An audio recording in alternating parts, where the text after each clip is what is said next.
Hey everyone, welcome back to our channel.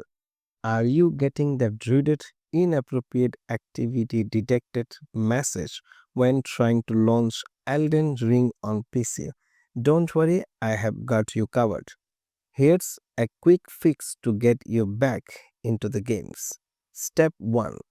Open in Steam Library. First, open the Steam Library on the left side.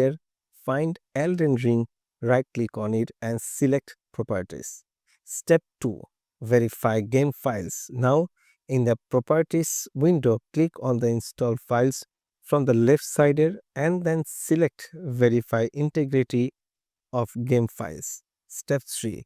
Let Steam the check for issues. Steam will now scan and repair missing or corrupted files. This process usually takes a few minutes. Once the verify is completed, restart Elden Ring. The error should be gone and you will be ready to jump back in.